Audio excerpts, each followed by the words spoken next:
په دې ویډیو کې موږ او تاسې غواړو د نمونې اخیستنې پر توضیح باندې خبرې وکړو. د نمونې اخیستنې توضیح.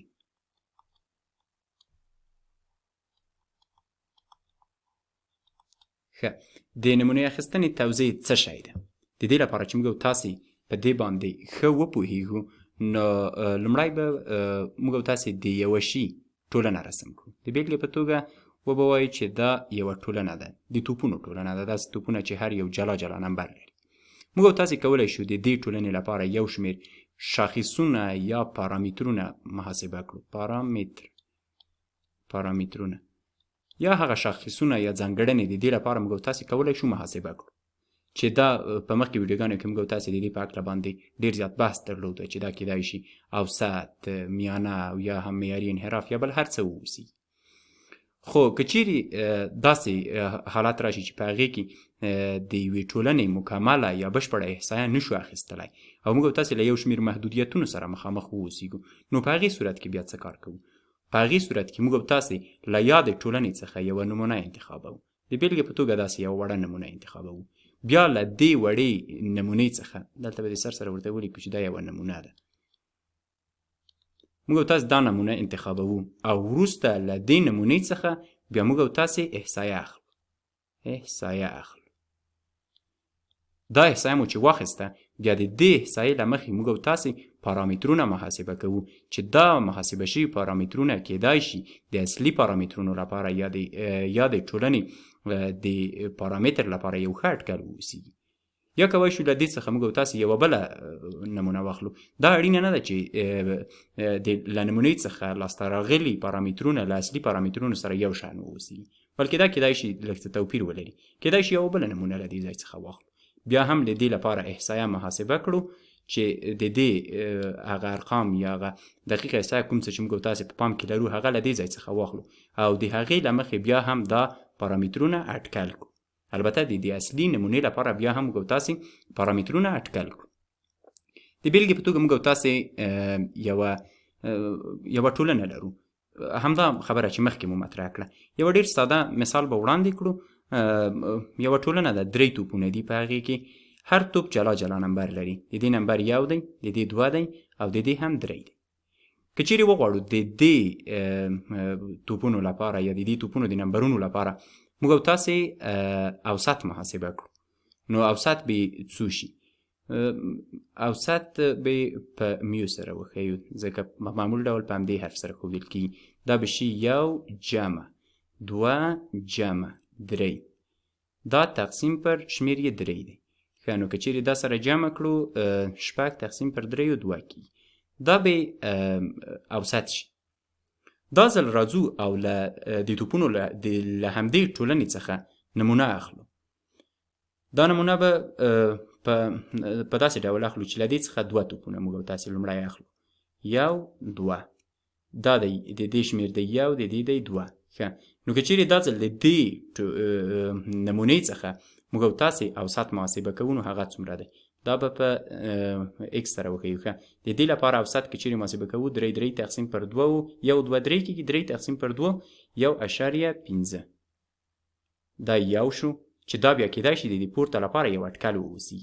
او یا که چیرې دا ځل راځو موږ او تاسې یوه بله نمونه له دې ځای څخه اخلو. د بېلګې په توګه 1 او 3 اخلو.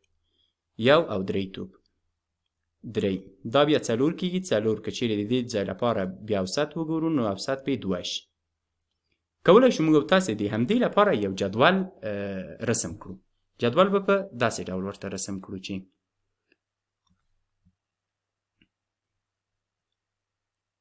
دې خواته موږ او تاسې انتخاب لرو. دا انتخاب موږ او تاسې د دې توپونو له منځ څخه کوو او دې خواته به هم ورته ولیکو چې اوسط لرو. یو څه چې باید تاسې په پام کې ونیسئ هغه دا دی چې دلته د توپونو انتخاب په بشپړ ډول په تصادفي ډول ترسره کیږي او موږ او تاسې د دې اختیار لرو چې دا توپونه یو د بل سره تعویض کړو یا د یو د بل پر ځای باندې کیږدو. نو له دې ځای څخه که چیرې موږ او تاسې 2 توپونه انتخابوو، یو اټکل دا دی چې موږ او تاسې به یو انتخابوو، یو دا دی چې 1 2 به انتخابوو، یو دا دی چې 1 3 به انتخابوو، بل دا دی چې 2 1 به انتخابوو. په همدې ترتیب سره 2 2 2 3 او بل هم 3 1 3 2 او په پای کې هم 3 3. دا موږ تاسې له دې ځای څخه انتخابوو. ښه، د یو لپاره که چیرې اوسط وګورو یو دی، د یو دوه لپاره که چیرې اوسط وګورو 1.5 دی، ځکه دا جمع کوو په دوو باندې تقسیموو. د دې لپاره که چیرې وګورو دا 4 2 دی، ځکه 4 کېږي تقسیم پر 2 کې 2 کېږي. او د 2 1 دپاره که چیرې بیا دا اوسط ګورو نو دا بیا 1.5 دی. د 2 2 لپاره بیا هم 2 دی، د 3 2 لپاره 2.5 دی، د 3 1 لپاره بیا هم 2 دی، او د 3 2 لپاره 2.5 دی، او په پای کې د 3 3 لپاره هم 3 دی. دا اوسط مو لاسته راوړ. اوس موږ تاسې کولی شو چې د دې اوسطونو فریکونسي ولرو یا د دې اوسطونو فریکونسي رسم کړو، چې همدې کار ته د نمونې اخیستنې توزیع ویل کېږي. خدای وکړي چې زما په خبره باندې پوه شوي وئ. دلته کوم بل کار نه کوو، یوازې له همدې اوسطونو څخه موږ تاسې فریکونسي رسموو، او هغه فریکونسي د نمونې اخیستنې توزیع بلل کېږي. را به شو او همدا فریکونسي به رسم کړو. فریکونسي به دلته په داسې ډول ورته رسم کړو. ښه،